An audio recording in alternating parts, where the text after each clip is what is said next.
bàbá olóyin sẹ̀sán adéhùsì táwọn tọ́lọ́run gbogbo ènìyàn tó bá fẹ́ ròyìn òkìkí ọ̀dọ̀ sẹ̀sán adéhùsì ní kí ẹ gbà lọ. Ẹ káàárọ̀ o,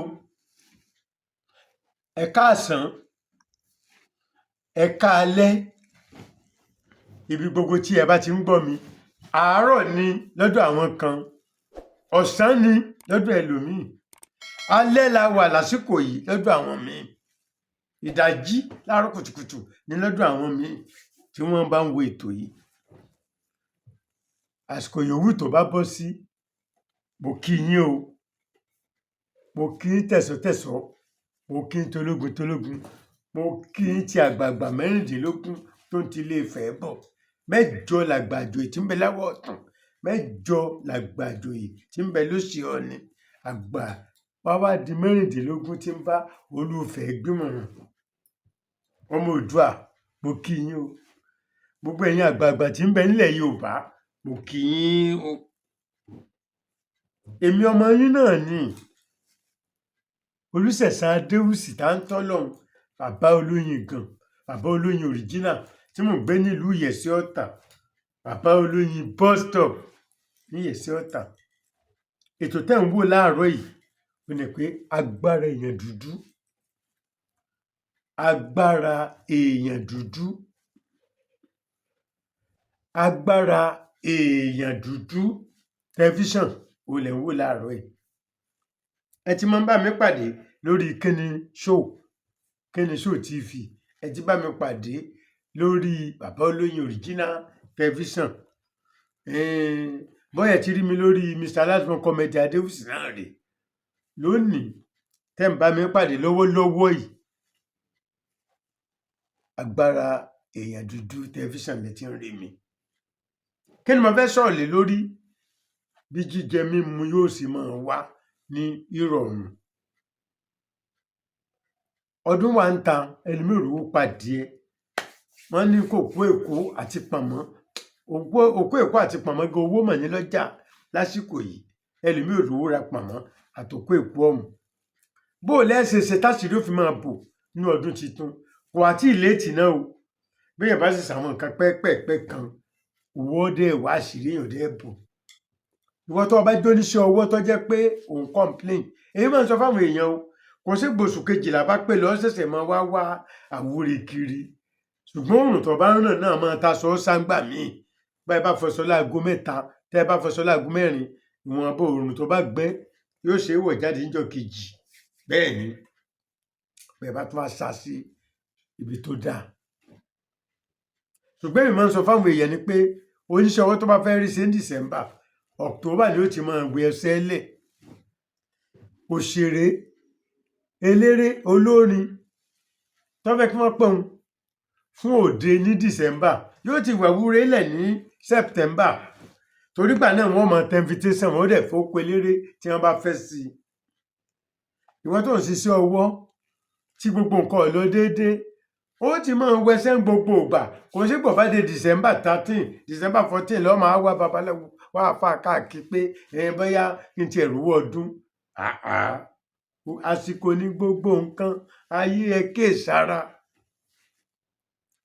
Kí n má sọ̀rọ̀ gùn, mo fẹ́ fi yín láṣìírí mi lónìí ni o. Èyí tó jẹ́ pé ó dàbí nǹkan lọ́dún eléyìí, kọ́dún tí ń bọ̀ mọ́tò dà bẹ́ẹ̀. Nǹkan kékeré kan lẹ máa lọ tọ́jú o.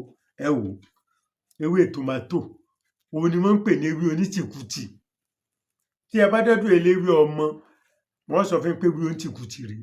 Ṣùgbọ́n tútù rẹ̀ làwa nílò, wọn lo gbígbẹ rẹ̀. Tútù rẹ̀ lẹ́ẹ̀bẹ̀ wọ́n pé kí wọ́n bá yín wá. Ṣùgbọ́n wọ́n ẹ̀pẹ́ nìkan dáko lẹ́kùlé yín. Abẹ́yìn náà tẹ́ ẹ̀ bá nírọ̀jú, tẹ́ ẹ̀ rojú, tẹ́ ẹ bá lè gbìn sẹ́kùlé ilé yín, tí ẹ bá ń fomi sí láràárọ̀ yóò wù. Ẹ ra tòmátò kẹ́ ẹ gbìn, ewé onítìkùtì òní. Báwo lẹ́sẹ̀ ṣe? Báwo ni ó ṣe máa dowó fún yín? Báwo lẹ́sẹ̀ máa rówó pẹ̀lú ẹ̀? Nǹkan kékeré lẹ́ẹ̀ fi kún. Ẹ wá nǹkan, ẹ jókòó lé nǹkan, ẹ wá nǹkan fìdílé. Bẹ́ẹ̀ ni ẹ gbọ́ mìíràn láàárọ̀ yìí. Ẹ má gbàgbé o, mo ṣèwé èmi ni bàbá olóyin tí mo ṣe ìwé African Power agbára èèyàn dúdú apá kejì rèé tó ń ta wàràwàrà lọ́jà. Èyí ni agbára èèyàn dúdú apá kìíní òun lọ́kọ́ jáde kélé tó jáde wọ́n ń rà á méjèèjì náà ń rà lọ́jà. Èmi ni mo ṣe Onise medicine ìwòsàn lóyún èdè Yorùbá àti èdè òyìnbó mo fi kọ gbogbo ìwé mi bó bá gbé èbó ọgbọ̀n Yorùbá. Ọ̀nà àbáyọ sí ìṣòro ẹ̀dá solution to human problems book èmi ni mo ṣe. Healing power of honey agbára ìwòsàn oyin èmi Ṣẹ̀san Adéwùsì táńtọ́lọ́hún èmi ni mo ṣe.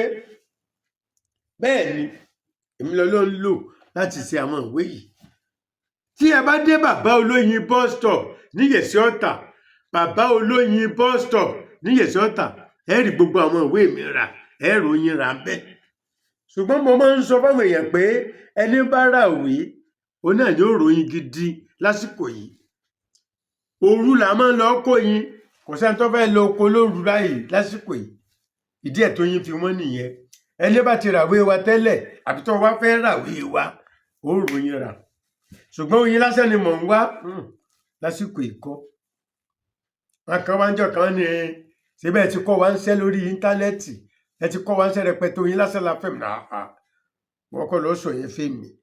Ó ròyìn ọ̀ràwé mọ́ ni gbogbo yóò fi dọ̀gba lọ́dọ̀ tiwa náà. Ẹyin gbogbo nǹkan rẹ kúkú ti kọ́ wa oyin lásán la wá fẹ́. Àwọn kan wà lẹ́gbẹ̀ẹ́ náà ẹ jẹ́ fún mi ìwé àtọyin gbogbo òwe òun ẹ fún mi ẹ dẹ̀ fún mi lóyin. Wọ́n máa yíjú sí ẹni tó sọ bẹ́ẹ̀ pa nítorí sọ jáde lẹ́nu ó kù díẹ̀ káàtó wọn ń tọ́jú ẹlẹ́sẹ̀ mẹ́sàn-án kan náà. Wọ́n wá sọ pé àti kọ́ yín ṣẹ́ darí o ò ní di ìwé bàbá mọ́ oyin ẹnìkan ló fẹ́ rà. Wọ́n kọ̀ rẹ́ tiẹ̀ bẹ́ẹ̀ ó dẹ̀ gbọ́ ó kúnlẹ̀ ó bẹ̀bẹ̀. Mo lálágbàtà ní Mushin tí ẹ bá dé Mushin number 4 Alukolaro Street CAF Communications number 4 Alukolaro Street Mushin bus stop Mushin lẹ́kọ̀ọ́.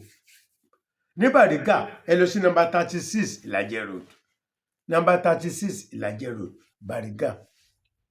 Ẹ̀yin ará Àkọ̀tún Ègbè Àgòdò lẹ́ẹ̀ lọ number 2 Fẹ́mi Ọ̀ṣọ́bù Street ọjà Àgòdò Ègbè lọ́dọ̀ ìyá àmúbọ̀ Mrs Taiwo ìyá àmúbọ̀ number 2 Fẹ́mi Ọ̀ṣọ́bù Street ọjà Àgòdò lẹ́gbẹ̀. Ẹ̀yin tẹ́ bá wà ládùúgbò Ṣàngó ẹ̀ ń bọ̀ láti Abẹ́òkúta ẹ̀ ń bọ̀ láti Ìjókòó ẹ̀ ń bọ̀ láti Alágbàdo ẹ wọ márúwá tó ń lọ sí Yànà Yẹsí. Bẹ́ẹ̀ bá dé Yànà Yẹsí ẹ sọ̀kalẹ̀ ẹ rọra wọ̀tún wòsì ká ẹ tó fónà ẹ̀yin ẹ fọ̀nà sódì kejì ẹ rí márúwá ẹ rọ̀kadà ẹ sọ pé lè bàbá olóyin lẹ́ ń lọ mo gbé ń débẹ̀. Bàbá olóyin bus stop ní Yẹ̀sí Ọ̀tà Monday títí dijọ́ Friday mo máa ń wà bẹ́ẹ̀. Monday títí di Friday Saturday Sunday a kì í wá o tó dé bá dé wá ń ta a kì í sábà wá o. Ẹni bá fẹ́ wá ẹ máa pè wá kódà tẹ́ bá fẹ́ lọ́dọ̀ alágbàtà náà ẹ máa pè wọ́n. Àwọn alágbàtà náà kì í wá jọ́ Sunday Saturday làwọn máa ń wá o wọ́n wà títí di Saturday láti Monday títí di Saturday. Ẹ sì pè mí kí n sọ fún bọ́jà báwa níbi tẹ́ ẹ fẹ́ lọ àbí kò sọ́jà kọ́ ni pípẹ́ bá débẹ̀ lẹ́gbẹ̀ẹ́ wá wéṣọ owó mọ́tò Ìkòròdú mo ti wá Agége mo ti mọ̀. Tẹ́ ẹ bá ti pè mí màá lè sọ pé alágbàtà báyìí ẹ jẹ́ kọ́ bá ń pè sọ́jà wà nílẹ̀ kó tó di pé ń sọ pé kẹ́ ẹ lọ ọbẹ̀ torí oyin wọ́n lásìkò yìí kò sí gbogbo ìgbà là ń rí oyin o. Gẹ́gẹ́ bí tí mo wá sọ lákọ̀ọ́kọ́ yẹn ewé tòmátórì wo ni wọ́n ń pè ní ewé onítìkùtì. Tí nǹkan bá nira díẹ̀ fún yàn láti jẹ àti mú bá fẹ́ le díẹ̀ ojú oníṣẹ́ ọwọ́ òrìṣẹ́ sí ewé onítìkùtì ni ẹ bá rí ṣe ń jà fọ́nfọ́n. Ewé tòmátò ni wọ́n ń pè ní ewé onítìkùtì. Bẹ́ẹ̀ bá ti já díẹ̀ báyìí ẹ wá já ewé yẹn ẹ já kúrò lára igi ẹ dà sínú ọtí ẹ lè dà sínú ọtí ṣìnápù ẹ lè lo Chelsea àbọ̀tí míì tẹ́ ẹ máa ń lò Delos bẹ́ẹ̀ bá dàbẹ̀ yóò ṣiṣẹ́. Tí ẹ bá ti dà síbẹ̀ ẹ wá bí wàsó tuntun kan ẹ lè sọ́ọ̀sì pẹ̀lú ẹ̀ láti ijọ́ kejì lọ ẹ kàn máa mu díẹ̀ láàárọ̀. Ẹ tí wọ́n jẹ́ máa ń mutí gáàsì kan ẹ tí kì í bá mutí tọ́ tí ò mọ́lá síbí ìmù kọ̀ọ̀kan dà ẹ̀yin ẹ mú kẹ́ ẹ máa lọ. Ẹ máa sọ pé onítìkùtì onítìkùtì bá mi ti ọkùnrin tìkùtì, onítìkùtì bá mi ti obìnrin tìkùtì, onítìkùtì bá mi ti ọmọdé tìkùtì, àgbàlagbà bá mi tì tìkùtì kí wọ́n wá rajà lọ́dọ̀ mi lónìí. bọ́bá jọ́sẹ̀ ọwọ́ ni ọ́ kó o sọ pé onítìkùtì bá mi tì wọ́n tìkùtì kí wọ́n wá kó ọwọ́ wọn wá bẹ̀ mí sẹ́ lónìí. kó o tó mú ọjọ́ mẹ́ta o ò ní sùn ní ṣọ́ọ̀bù mọ́ pẹ̀lú àṣẹ Ọlọ́run, o ò ní sùn ṣọ́ọ̀bù mọ́. ẹ̀ẹ́dẹ̀ ṣọ́ọ̀bù ẹ̀ fẹ́ rajà, mo fẹ́ ra pòtẹ́tò lọ́wọ́ ìyá kan lọ́jà ìjọ kan, mo fẹ́ lò iṣu ànàmọ́ pupa. ìyá tó ń ta kínní ìdá ìyá ti sùn lọ, wọ́n ṣẹ̀ lọ jìyà ni. ẹ má bínú, aago 4 la ti kú òlé, mo ń gbẹ kú òlé aago 4 náà tẹ́ débi tẹ́ bá ń sùn kọ́ kò ní ṣẹlẹ̀ mọ́ o ní máa sọ ní ṣọ́ọ̀bù mọ́. ọmọ bíìsì tí oge ọmọ wẹ̀ ni. bẹ́ẹ̀ ni ewé tòmátò ẹrẹ́ sínú ọtí ẹ máa mú. ìwọ tó bá fẹ́ mutí, ewé tòmátò ìkan náà ni o, lọ gún mọ́ ọṣẹ ìwé rẹ̀, gún mọ́ ọṣẹ àbúwẹ̀, ó lè lọ ọṣẹ àgàn, ọṣẹ Ghana, kó o gún mọ́. tó o bá ti gún púpọ̀ ẹ̀ mọ́ṣẹ, ìwọ máa búwẹ̀ láràárọ̀. Wednesday àti Saturday nìkan ni ò dá ká wẹ̀ṣẹ̀, gbogbo ọjọ́ ìyókù ló ń fààyè gbà. tó o bá yí pé o bu díẹ̀ sínú ṣọ́ọ̀bù ẹ, wàá bu díẹ̀ sínú ike ìfọwọ́ kékeré, wàá fomi sí onítìkùtì bá mi ti ọkùnrin tìkùtì, bá mi ti ọmọdé tìkùtì, bá mi ti àgbà tìkùtì, ọkùnrin obìnrin ọmọdé àgbà kí wọ́n wá kó fún mi lónìí. tó o bá tọ́ bẹ́ẹ̀ tán, fi omi yẹn wẹ́ẹ̀tì ilẹ̀. tó o bá ti fi wẹ́ẹ̀tì inú ṣọ́ọ̀bù ẹ, dà yòókù síta. ọwọ́ ẹ̀ yẹn ìwọ fi bọ́ ojú, kó fi pa owó báyìí, kó jókòó. wọ́n wà bí ọ̀sẹ̀ ni onítìkùtì, ó máa tì wọ́n tìkùtì wá ni. kí ló ná ọ lọ́sẹ̀ àti kínní yìí? ẹ lè rí já lọ́dọ̀ àwọn àgbẹ̀, ẹ lè rí já lọ́dọ̀ ẹlòmíì tó gbé sínú ọgbà rẹ̀. tó o bá ti ń já ọ wàá sọ kínní kan o, onítìkùtì mo fẹ́ bí ọ̀sẹ̀ kan bá mi jẹ́, mo fẹ́ bí ọ̀sẹ̀ kan mo ti fi kọ́ jẹ́ fún mi. ọ sọ bẹ́ẹ̀ sí, ìyẹn ni pé o pe gbólóhùn sí nìyẹn, yóò sì rí bẹ́ẹ̀, yóò sì ṣiṣẹ́ bẹ́ẹ̀, yóò sì máa fún ọ lówó.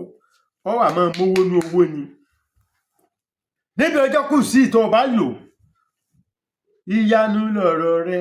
nígbà tí ọba fi dijọ́ Friday, ìwọ náà ọba wọn pa nǹkan kan, pọ̀ pẹ̀rọ pàdé fọdún. òjijì ni wọ́n ṣẹ̀kẹ̀ṣẹ̀ ní lágbára Ọlọ́run ló rí yàtọ̀. ọdún tí wàá lọ tákìwọ̀ tó wo prógrámì ṣe o lè ṣe ń January kò ṣe ń February, Easter tó ń bọ̀, ìtúnu àwẹ̀ ń bọ̀, iléyá ń bọ̀, ọdún òtán láyé. ó wà rí owó, ó dẹ̀ mú owó nínú owó. bẹ́ẹ̀ ni ó dájú, àṣírí ńlá onímọ̀gbé fún bàtàbàtà yìí, ó wà nínú ìwé yìí, ó wà nínú ìwé tá a ṣe. yes, ó wà nínú African Power Part 1. yes, African Power Part 1 ló wà. ìwé onítìkùtì tòmátò ó wà bẹ́ẹ̀. bẹ́ẹ̀ rí inú 1 ẹ̀ rí inú 2, ó wà náà àwọn ìwé wa. bẹ́ẹ̀ ni ẹ wà, ó wà nínú ìwé tá a ṣe. ẹ pè mí, ẹ bá pè mí sọ fún mi pé ìwé báyìí ló wà nínú Part 1, kò sẹ́ wà nínú Part 1 and 2. ẹ̀tọ́ á jẹ́ 2 ló wà náà, mi sọ fún yín. ẹ bá fẹ́ ràwé sọ fún mi. gbogbo òwe yẹn lè rí lórí WhatsApp, ẹ lè gbà lórí WhatsApp or email yín. Ìbàdàn làwa ń gbé, ilé ọ̀jẹ̀ ká lè rajà, excuse nù ìyẹn ọ̀tà létí wa mọ́. òyìnbó sayé dẹ̀rọ̀, mò ń gbé Kaduna, àwọn aráàlú èbó l'Amẹ́ríkà, London, wọ́n ń ràwé. orí WhatsApp, email or Gmail ó ti gbà ní yàrá rẹ̀. Èkìtì lèmi wà, ọ̀nà jìn, bọ́nà bá jẹun ọ sanwó kúrákúrá wà mú fún ọ. bọ́ bá sanwó kúrákúrá ó dẹ̀ mú fún ọ. bẹ́ẹ̀ ni ọ sanwó delivery, owó pípọ́ọ̀sì. àwa pósì nǹkan káàkiri mọ́, àwọn tó ń pósì nǹkan tó ń gbà wá gbẹ́rù jáde ti wà. courier service àni wọ́n wà mú fún ọ. ọba wà lẹ́kìtì kọ́ wà ní Oǹdó kọ́ wà ní Kaduna, wọ́n mú wá fún ọ ni. bẹ́ẹ̀ ni ibi tí ẹ bá folú ẹ̀ sí ní ó bá o ẹlòmíì àwọn kan kéékèèké òjò wọn lójú ẹni tó jẹ́ pé ọkọ ọ̀run ló ní bí ó ṣe lò òkúta akọ wọn lórí ètò yìí ẹni tó jẹ́ pé ọkọ ọ̀run ìyàwó ọ̀run ló ń dà láàmú akọ wọn bẹ́ẹ̀ ṣe ń lo álọ́ọ̀mù bẹ́ẹ̀ ṣe lè lò téèyàn bọ̀ lọ́wọ́ ogun ayé akọ wọn o lórí kíni ṣó tẹlifíṣàn lórí kíni ṣó tẹ́ ẹ̀ bá ń lálàkálà tí ṣé ọ̀lọ́ déédéé akọ wọn o lórí ètò wa ẹ lọ wo kíni ṣó tẹlifíṣàn. gbogbo bí ìkórira bá wà lára èèyàn asọfínpọ̀ wà nínú ìwé yìí honest medicine tí kórira pọ̀ tí gbogbo èèyàn kórira ẹ̀ ó wà nínú ìwé yẹn ìwé wo ò sí ní bookshop kankan o yálà nílẹ̀ yìí àbí lókè òkun kò sí nàìjíríà lórí bookshop kò dẹ̀ sí ní amẹ́ríkà london kankan bẹ́ẹ̀ bá fẹ́ ràwé wa orí whatsapp àti email nìkan lẹ́ẹ̀ ti rí bẹ́ẹ̀ ni ẹ mọ́ gbàgbé bàbá olóyin bus stop Ìyẹsí Ọ̀tà lèmi wà monday to friday ẹ bá wa ń bẹ̀ lágbára ọlọ́run ẹ pè wá tẹ́ ẹ bá fẹ́ wá sá kájọ lọ́rọ̀ pé kí lẹ fẹ́ rà sí tẹ́ fẹ́ rà ìwà ńlẹ̀ àbí kò sí ńlẹ̀ ọṣẹ olómi gbóná tààtà wọn ká gbádùn rẹ̀ wọ́n ń pè wá ṣùgbọ́n àwọn tó yẹ pé ẹsẹ̀ pé létà lèmi tó gbọ́ ńgbòjò bá bẹ̀rẹ̀ ní ọdún tí ń bọ̀ lágbára ọlọ́run ẹ náà mọ̀ ra ti yín pétò tòní ṣe jẹ́nu o tí ẹ bá gbádùn tòní tí ẹ bá gbádùn ètò mi lónìí ẹ pàtẹ́wọ́ fún mi nípa ṣíṣe báyìí ẹ wá share rẹ̀ láàrin àwọn ọ̀rẹ́ yín ètò kankan tí mo wò rí o ètò tí mo wò yìí o wọn náà lọ wò ó bàbá olóyin ló ń jẹ́ ní Ìyẹsí Ọ̀tà ó ń kọ́ wa ń ṣe oríṣiríṣi o àmọ́ ń tàwé ó ń ta àwọn ìwé lórí oyin àtàwọn nǹkan mi oríṣiríṣi bẹ́ẹ̀ bá gbádùn mi lónìí ẹ tún lọ wò mí lórí bàbá olóyin òjìnà tẹlifíṣàn ẹ tún lọ wò mí lórí kíni ṣó ọmọ Ìbàdàn kíni ṣó rẹ ò jàre kíni ṣó tá a bá lọ kíni ṣó àwọn àṣírí tẹ́ ẹ mọ̀ ṣe ẹ bá pàdé lórí kíni ṣó tẹlifíṣàn ẹ̀yẹ sàtẹ kíni ṣó TV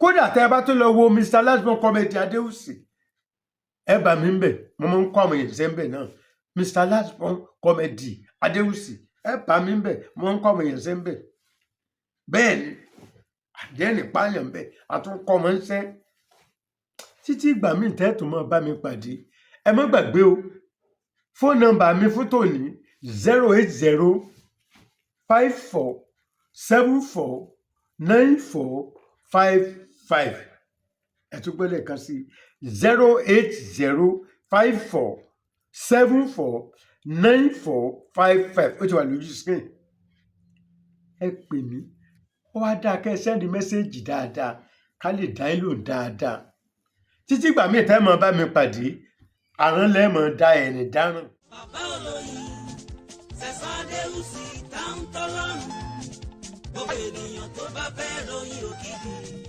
ọ̀dọ̀ Sẹ̀san Adéwùsì ní kí ẹ gbà lọ.